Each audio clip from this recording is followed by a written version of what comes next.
Welcome to That American Football Show, powered by EP Sports. EP Sports is one of the top suppliers in the UK for all your NFL merchandise. Check them out today at epsports.co.uk. Another weekend full of games, a full four set last weekend, some really big performances and some very close games, which we'll go through in just a moment. If you do enjoy our content, please remember to just give us a like and subscribe on your chosen listening platform. It does really help us out. Thank you. Bit of news around the league, though. So I only just saw this actually. It was just released by I guess, newsletter.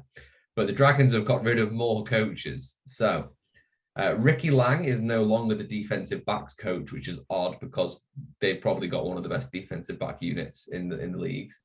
Additionally, Joe Pau is out as the OC and quarterback coach.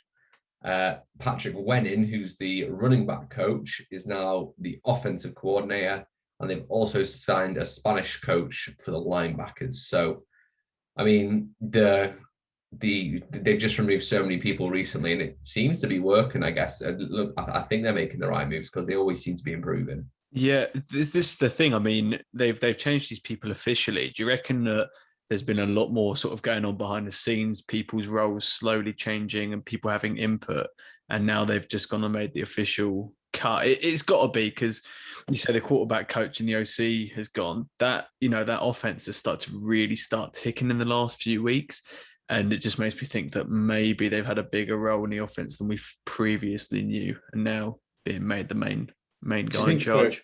Coaches especially, maybe it's nearing the start of the college football season. Maybe some of them are going back to America if they get offered jobs back at home. You know, you've been away during the pandemic, and then college in America calls and says they need a running backs coach. I'm sure they must have something in their contract letting him just leave halfway through the season, because it's saying they're no longer the defensive back coach. So, and he's out as offensive coordinator. So it sounds like they are being removed by the management. A couple of them said personal reasons, not just these ones, but other ones before. So, you know, I don't know what the coaches' contracts are like and whether they do have a clause in it that they can leave whenever they want, like any job, really. You just say, right, I'll give you 30 days notice, off I go. Yeah, it's certainly interesting. Maybe it is a case of they're over halfway through the season, they've realised this is what they need.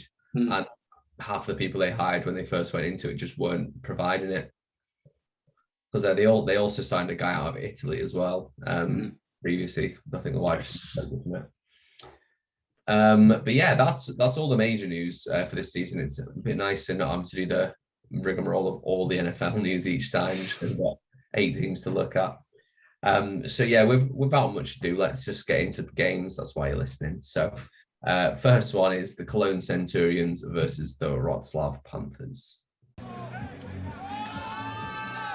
London trying to pick up the first down. He's done that and more, and it could be a track meet. Cue Joe Strummer and the Clash. It's London calling. Well, he's going to be brought down short of the goal line. And me to try to intercept signals. O'Connor. Touchdown, Panthers. Was dressed today because we hadn't seen all that much of him. But on cue, he takes a one-handed grab behind. Yep, and that's me. So this one finished, it was very close actually, finished Centurions 33, Panthers 31. Any doubts people had about Madrid London not being able to repeat his performance of the first 3 games were totally blown away against the number 3 ranked team for me, the Panthers. He ran 39 times for 320 yards and 4 touchdowns. I'll come back to him in a second. Panthers took the lead early in the first quarter. O'Connor connected to Bartos, and the game would play out as a battle between the 2 offenses. There were 5 different lead changes throughout the game. Madre accounted for all 4 of the Centurions' touchdowns. Centurions clearly had seen a weakness in the Panthers' run defense. The quarterback only attempted 23 passes, and Quentin Pounds, he only got 40 yards receiving, which is really rare for him because he's normally had pretty good games. Lucas O'Connor, he again had a good game despite losing. 21 for 37, 291 yards, 2 touchdowns, and an interception. There was also, this was one that kind of slipped us by, I think. There was a good debut for the Panthers' new kicker and punter. So he does both. His name's Taj Leader. He's a former professional rugby player. He kicked 2 field goals, 41 and 30 yards. He missed another one. He had 7 kickoffs, averaging 61.9 yards, and 3 punts, averaging 29.3 yards per go. So he was kicking in the Spring League in America, and he got a bit of attention. They covered it a bit on PFF, and he signed, I think it was last week, and went straight in, seemed to fit right in. So he's one to watch out for, I think. The result was a bit of a shock, as we all had the Panthers as the number 3 by a long shot, I think, and then the Centurions at the number 4 in our seedings. So that was a bit of a shock. So it's actually shakes the playoff picture up a bit and makes the league a little bit more interesting. I'd say now there's a set of 4 teams that are competing above the level of the other ones. For me, obviously, I can't do anything but give the MVP of the game to Madrid London, 326 yards, 4 touchdowns. Panthers now have a bye week. They're 3-3. And Cologne, this will be interesting actually, play against Resurgent Dragons, and Cologne are now 4-2. Yeah, I like it. I like watching Madrid play, so really happy with the result. Yeah, I was gonna say there was one clear moment in that game where there was an interception, wasn't there, from Centurions, and the game just seemed to completely turn on its head. And I think in these two, and you mentioned it, Tim, we had the Panthers sort of 3rd. I think Adam might have had them 2nd at some point as well. But we did think that gap was massive. But I think as the league's going on, when teams are fully fit and fully going, it shows that anyone can, maybe not anyone can beat anyone, but in that middle region, it's a lot tighter than I think we sort of expected. I just thought that Madrid was slowing up a little bit. In the last 2 games, he had just over 100 yards, where he'd been averaging over 300 yards. And then he just comes back with this sort of performance. And he's actually got the 2nd most touchdowns of any player in the league, including quarterbacks. It's only Lucas O'Connor who's got more touchdowns. And that's ridiculous for a running back. Yeah, I think what you were saying, Joe, like, that I think Wroclaw, Hamburg, and Frankfurt, I guess you can't even say were league ready to get off with, but Hamburg and Wroclaw definitely were. And you're seeing the teams are now starting to kind of get their footing and understand the level of the game. Yeah. They're replacing things that aren't working, because you can see clearly with Cologne and Barcelona, and the other teams they've had games where they've looked really good. We'll move on to the second game, though, which was the other very close game of this weekend, which was Hamburg Sea Devils against the Barcelona Dragons. Waits a shotgun snap, chest high, surveys. Here comes pressure, and he is devoured by maybe the 3 musketeers of the Sea Devils. Edabali leading the way also. Of the Dragons. It's a chest high shotgun slap, and it is picked off. The 2nd interception of the game for Jadrian Clark, and here is Nico Lester. This might be a pick 6. Are you kidding me? Touchdown, Dragons! To the far side, Edwards, he's going to keep it. Run, and spins. Edwards leaps into the end zone. Are you kidding me? Edwards is slow to get up. And oh my God, it looks like they're doing the same celebration that the Sea Devils do in terms of the sleeping celebration. So it was in Hamburg. It was horrendous weather when it kicked off. It was absolutely pissing it down. It was windy, and I was thinking, like, Barcelona cannot do this with their passing offense. Straight away, both offenses were really struggling. Xavier Johnson, Sea Devils running back, was out on injury, so it wasn't helping their offense either. And like I said, Barcelona thrives in the passing game. Gene Constant in the first couple of minutes was just dropping these short passes because it was just impossible to even catch the ball. Having said that, Hamburg did make their way into the red zone, but it was a tipped pass. At this point, the rain had started to calm down, which is why the offense was again going. It stopped, actually. Tipped pass was intercepted by Luke Macero for the Dragons. but it would ultimately lead to nothing, and both teams traded some punts before there was a good Hamburg drive, and then Phil Anderson, the kicker for Hamburg, he got his first field goal for 46 yards. The Barcelona would then counter with an excellent return by Jean Constant to the 27-yard line. There was a weird flag on the play for tripping, and I didn't even know tripping was a penalty, but yeah, they got some extra yardage on that. But the offense is stalled, and it set up a Tavecchio field goal, 43. Unfortunately, in the first quarter, British lineman and elite lineman in the league, Keanu Ebanks, would be injured in this quarter. But we do have him coming on the podcast next week, so keep your ears peeled for that. Going into the second, Sea Devils dinked and dunked the way up the field. And then Nico Lester, I think he's the top-rated cornerback in the league right now. He's phenomenal. He took an 80-yard, took an interception 80 yards to the house, which made the game 10-3. So Dragons had the first lead, and I was super excited. Hamburg would reply with a couple of big plays down the field, and a 44-yard touchdown to Madin Cerezo. Just found some opportunities and made them quickly, making it 10-10. Then Barcelona would respond again with a couple of long passes, and it would ultimately go for a 42-yard field goal. Then was a penalty on the Hamburg defense, turned this into a 12-yard first down. So Dragons really got a lot of luck out of that one. I can't remember off the top of my head, but I don't remember being an obvious penalty on that play. But Zach Edwards would have a really nice scramble into the end zone for that 12 yards, and it was a pretty brutal hit into the end zone. And going into that half, it was 17-10 to the Dragons, which not a lot of people would have thought. Going into the second half, the teams would both trade some punts, but these punt drives did have a lot of interesting plays on. Included a Justin Rogers interception that was called back by 2 offsetting penalties. There was a sack inside the Dragons' 20-yard line by Kasim Edebali, one of the star defensive players for Hamburg. And there was another Nico Lester interception, so he's two on the day. Edebali and Lester were actually both injured in this quarter as well, so it's really bad news. It was two big blows for both teams. And then Hamburg would recover a forced fumble quite close to the Barcelona goal line and get a field goal from Anderson again, the second one of the day. Dragons would then punt again, and Hamburg would get into scoring position again.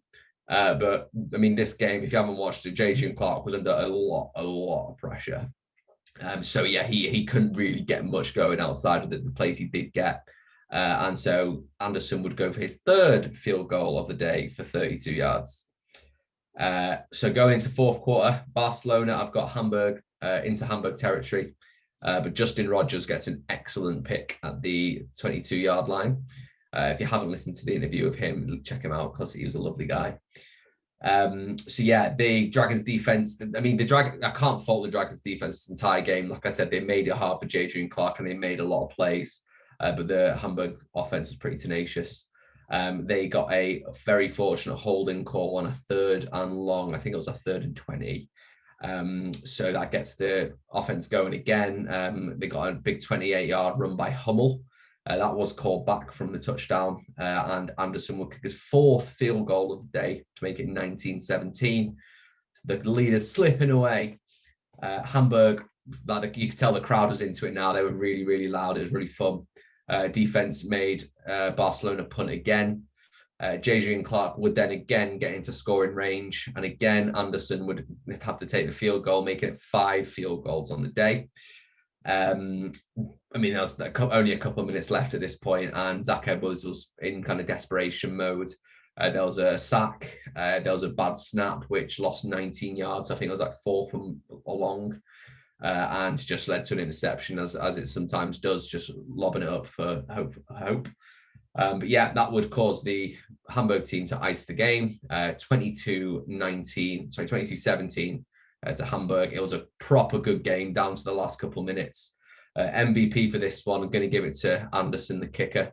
5 field goals, like even in the NFL, that's a good kicking line, and he literally won that game for the team. And my honourable mention, I didn't mention him at all during the read-through, but I was looking over the stat sheets, and Mike Tavares, one of the defensive tackles for the Dragons, his stat line's crazy. 10 solo tackles, 11 assists for 21 overall, 1.5 sacks for minus 13 yards, and 5 tackle for losses for minus 21 yards. So that's really, really good performance by him on the day. But yeah, I was really happy I got to watch that game.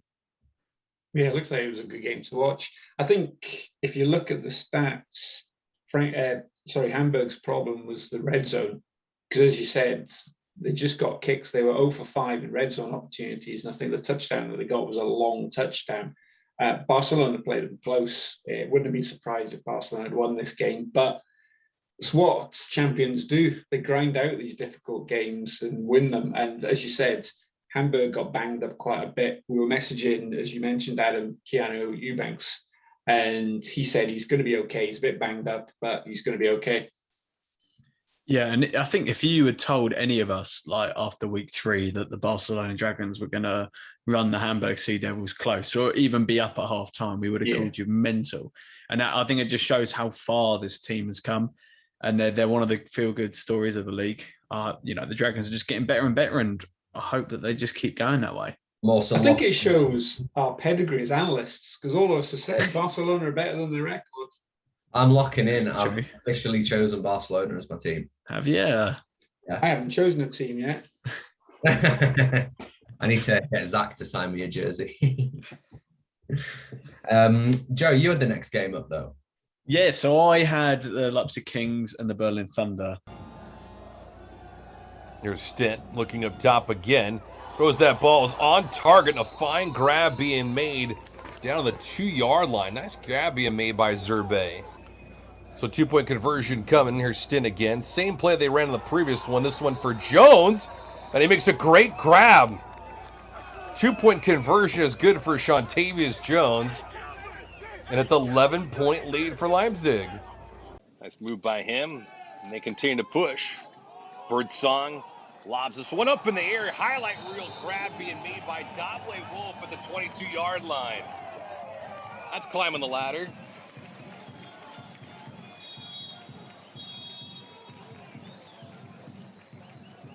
You see with his size, 6'4", 6'5", able to elevate over the defender. The Kings won this 37-24. Most of us had these teams as the bottom 2 in our power rankings last week, so it was kind of interesting to see them go head to head. For me, the most important takeaway from this is that this offense is completely different with Michael Birdsong at the helm. The Kings were shut out by the Sea Devils last week, and they were scoring freely this week, and the difference was Birdsong. So it's clear that, all the Leipzig fans are happy to have their number 1 guy back. The first quarter was actually scoreless in this one. The Kings got the scoring underway in the second quarter. Got to remember, this is American football, not English football. It was a lovely lofted pass from Birdsong into the hands of Nuttall for his first 2 touchdowns of the day.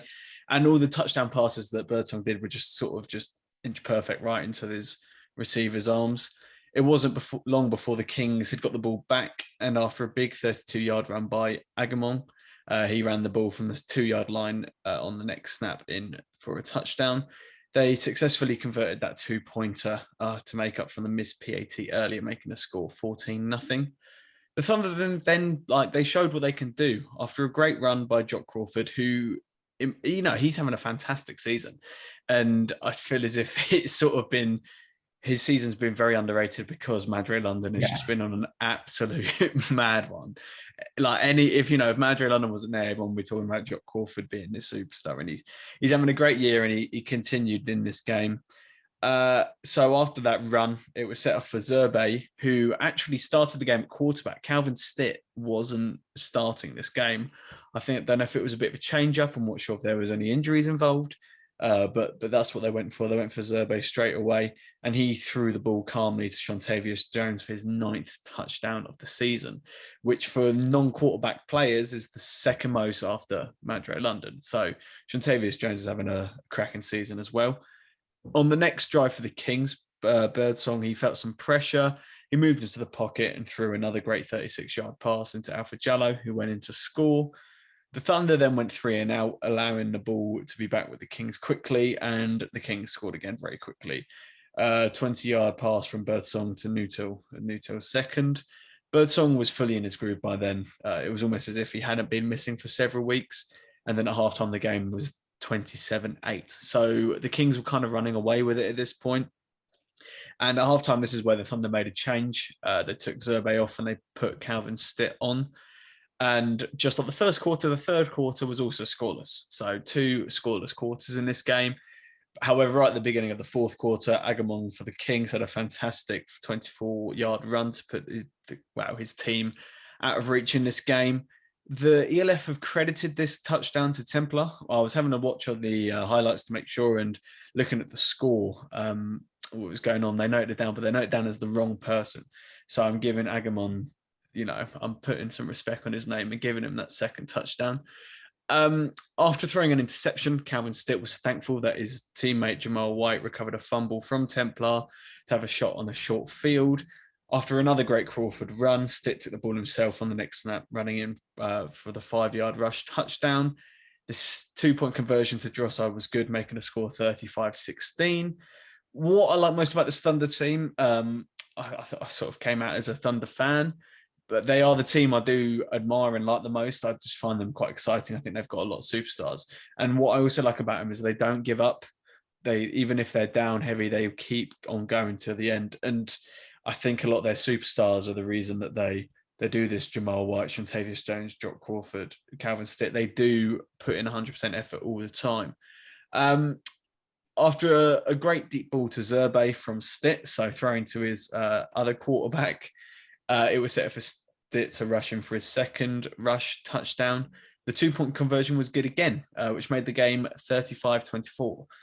Were the Kings a bit worried at this point? We'll never know, because unfortunately that was the last score for the Thunder. Towards the end of the game, the Kings punted to Jones, who he collected the ball sort of about 3 yards out, and he was running and he was getting tackled, and he kind of panicked and threw the ball to his teammate into the end zone, who got taken down, which resulted in a safety. So that was the final score. It was 37-24 to the Kings. The Kings face the Surge at home next week, whereas the Thunder have a bye. My MVP for this, I've mentioned him about 4 to 5 times, is Birdsong. 30 for 52, 328 yards and 3 touchdowns. I do want to give a special mention to Carl Kitchens of the Kings.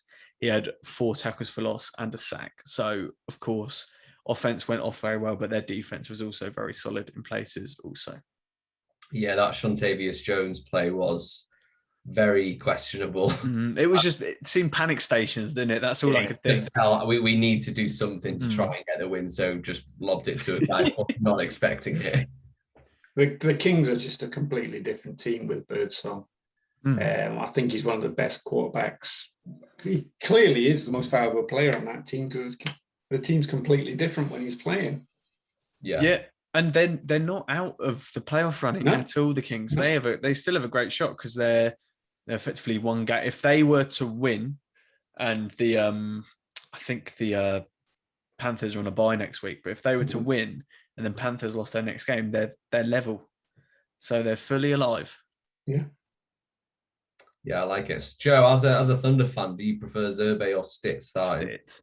Okay. Yeah, it's got to be Calvin Stitt. Not just because we know him and he's a lovely bloke, but the team just seems different. And he won the Offensive Player of the Week for the Thunder as well.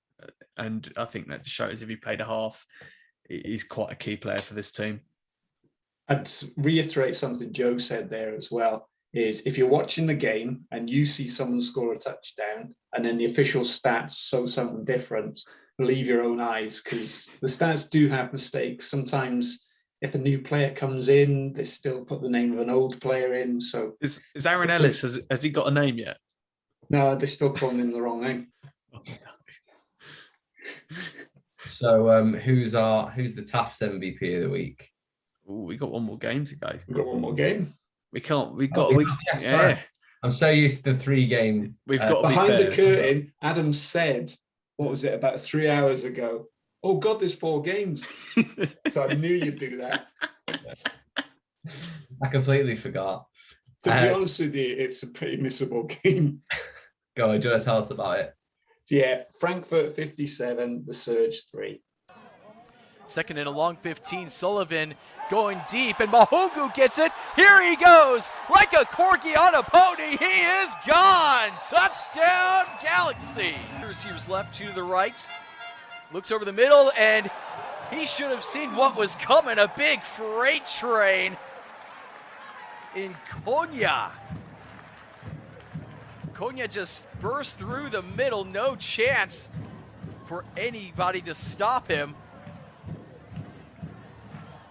Lining can be a little confusing sometimes as Sullivan, good dodge on the attempted sack. Sullivan dives for the end zone, and he got the pylon for that touchdown. Oh, look at what he can do. If not with his arms, he can do it with his legs. So Frankfurt obviously listened to this podcast, and they heard that I had them ranked number 2. So they decided to go out and absolutely slaughter the Surge 57-3 to prove that they're the number 1 seed. Frankfurt dominated all phases of the game. They outgained the Surge 433 yards to 171 in offense, which is a pretty big difference. And Frankfurt had a pretty balanced rushing attack. They were led by Amon, Rodney, Sullivan, and a couple of other people contributed as well. Sullivan continued his stellar season. He went 14 of 21 for 206 yards. Mahoganu, I think his name is, I apologize. He got 177 yards and a touchdown receiving. He also scored a touchdown recovering a fumble in the end zone. That was a bit of a bizarre play as well. Basically, a running back fumbled, the ball went into the end zone, and he jumped on it, and hence that was a touchdown. I actually thought the rule was that if you fumble into the end zone, it was only the player who fumbled could recover the touchdown. But I might be wrong. Anyway, well, I am wrong. Surge quarterbacks, Aaron Ellis and Winterlich, they were under pressure all game long. They got sacked 9 times, and there were 27 tackle for losses in this game for Frankfurt. And this came from a defense, don't forget, that's lost 2 starters, including Cadell King. So I thought the defense might struggle a wee bit, but it did not at all. So this was total domination by the Galaxy in preparation for a huge game this week against the Sea Devils. My MVP, Mahogany, 177 yards receiving and 1 touchdown, and obviously the 1 fumble recovery touchdown. Surge play, as Joe said, the Kings next week. Okay. Yeah, I mean, have Frankfurt done enough to push themselves into that number 1 in the power rankings after that game? I think so. They're still playing quite strong. Hamburg have 2 games now where they have been really close, whereas Frankfurt just blew the Surge out. So I think Frankfurt might do it this week. Yeah, we're going to find out this week, aren't we? Who is the number 1 team? Yeah. I'm just trying to find out what time it's on so we can let all our listeners It is at, I think it was at 3 o'clock. It's on my birthday. So this is it's going to be a birthday surprise for me. 2 p.m. GMT or BST. And that's 3 o'clock European. That works out for my weekend so well because that's like the one game I'll definitely be able to watch. Yeah. And I've got a prediction as well that our guest tomorrow is going to say that Frankfurt are going to win this game. I mean, water is wet. No, yeah. What are the other games? Yeah, like you said, we've got Barcelona versus Cologne. Good game. Yeah, that's the resurgent Dragons against the Cologne Centurions who have broken that top 3. And then you got the Kings versus the Surge. So I mean, we'll probably see a Birdsong beat down, but it's a chance for the Surge to really show what they are. I tell you what, something I was mentioning earlier about how the Kings and the Panthers could be quite close. They play each other on the last day. So that could be a game to look forward to. Absolutely. So yeah, let us know what you think the Frankfurt are in your power rankings. Who do we think the MVP is then for this week? I personally, I quite liked Adam's kicker option. I don't know if that's... I mean, he most certainly won that game for the Panthers, not the Panthers. But Madre. I was going to say, Birdsong. So it depends what we define as most valuable player. If it's the player that's most valuable to his team, it's got to be Birdsong. Because without him, they were losing. With him, But It's again, normal, though. if you've just said that the reason the Cologne beat the Panthers was basically on Mandre's head. And then I'm just trying to Hamburg keep would not have doing won every without week. Anderson. It's tough. I tell you what, though, I think Birdsong's played twice this year. I think. Yes. And they've won both games. Granted, both against the Thunder, but he's still 2 for 2, and I think that's a big MVP. Please. Sure. Let's give Birdsong the MVP. Yeah, go on. About it next. Bit of sentimental to it as well, so it's a nice one. And also, he's on next week, so it's quite nice to give it to Keep him. him sweet. But yeah, any other things we want to discuss about the games coming up, about the league?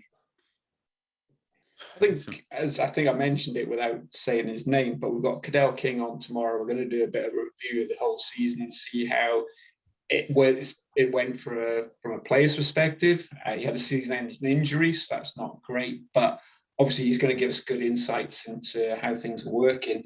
I think as well, there's a lot of people starting to pay attention to the league, even outside of just us. Other American podcasts are starting to talk about it now.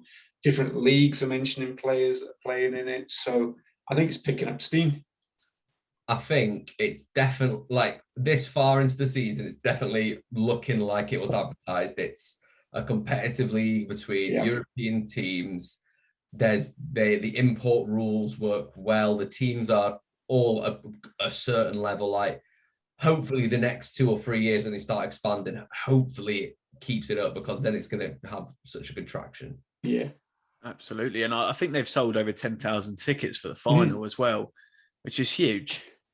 Well, a guy on the Kings was telling me they had like over 140,000 viewers for their game, which is nuts. That's amazing. It's crazy. Like, accumulating over the whole of the season, that's going to be millions and millions of people. It's good for them. And yeah, I mean, if you aren't watching already, you should. It's absolutely great. Yep. You can find all our stuff on our social media, which you can find at Joe. Yes, our Twitter and Instagram is at TAFS_UK. That's TAFS_UK. Our Facebook is That American Football Show. Our YouTube, if you're watching now, sure you can see us. However, if you are watching on YouTube and sometimes you can't watch the videos, make sure to check out our podcasts where these episodes are also there. I did have something to say and I fucking forgot it. I want to give a shout out to one of my favourite followers of ours on Instagram, Justin Rogers' mum. She's lovely. So absolutely, yeah, she sent us a lovely message with she did. But yeah, please leave us any feedback, any comments you've got. As I always say, we want to be what you want to listen to, so let us know what you want to listen to. Yeah, we've got a couple of really good interviews coming up, as Tim said, so make sure you keep your eyes and ears out for them. Thank you everyone for listening. Make sure you head over and check out our friends at EP Sports for all your NFL and equipment needs, and we will see you next week. Roger that.